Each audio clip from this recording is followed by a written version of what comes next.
Let's talk Tanya for the 26th of a leap year. In the Tanya of the last few days, we've explained that the light that enters this world from God is divided into 613 different types of light, represented by the 613 mitzvahs. And every time we do a mitzvah, we're bringing down one of these strands of light and elevating one of the 613 parts of our being. That is why every single one of us needs to do all 613 mitzvahs. The Arizal explains, in fact, that if a person fails to do all 613 mitzvahs, then the neshama, the soul, has to come down again and be reincarnated, because we need to elevate every single one of the parts of our being through the 613 mitzvahs. But there's another idea over here. And to understand this other idea, we need to first preface and bring in an interesting passage in the Talmud, where the Talmud tells us that there were some of the Talmudic sages, and they were talking about, one of them said, I get credit because I daven. Another one says, I get credit because every Shabbos I eat 3 meals. Another one says, I get credit because I've always been honest. Another one says, I get credit because I put on tefillin, which is obviously strange. Every single Jewish person has to be honest, has to eat 3 meals on Shabbos, has to wear tefillin, has to daven. What does this mean?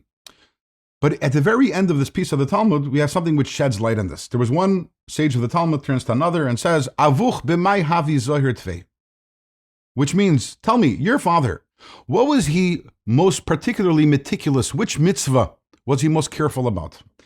And Dr. Rebbe says, this really explains everything that's going on over here. Of course, everyone has to do every single mitzvah, because we have 613 parts, as we explained, and we need to do all 613 mitzvahs. But at the same time, every single Jewish soul has one specific mitzvah, which is uniquely theirs, which they have to focus on more and do with a greater passion, a greater intensity, and more meticulousness. And this is true individually for every single one of us. It's also true generationally.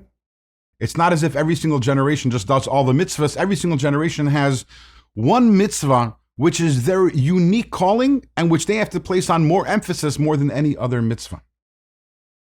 Which is why it's so important to have a Rebbe. Why do we have to have a Rebbe in every single generation? We have Moshe Rabbeinu. And just listen to what he says. The answer is because every single generation is different. There's a specific emphasis in every single generation, and by being connected and listening to a Rebbe, we know what is our specific mission and job in today's day and age. But also individually, every single one of us, we're not just paper cuts, where every single one of us is just a carbon copy of the other. Every one of us has come down into the world to fulfill a specific mitzvah with meticulousness. And how do we know which mitzvah that is? So the Rebbe explained on several occasions there are really 2 indicators. One is, if you have a certain mitzvah which you find particular difficulty doing, that's the mitzvah which your Yetzer Hara is very focused on stopping you from doing, because it knows that's your specific mission in this world. That's one way of knowing. And another way of knowing is by looking at yourself, your talents, your strengths, and understanding that God certainly gave you the talents and strengths you need specifically to fulfill your unique mission over here in this world. And sometimes, or a lot of times, it's both. The areas in which we're most talented are the areas in which the Yetzer Hara puts on the biggest fight. And with this we understand that which we started at the beginning of the chapter. We said, Ashreinu, how fortunate we are, Matoiv Chalkeinu, that how beautiful is our portion. What is our portion?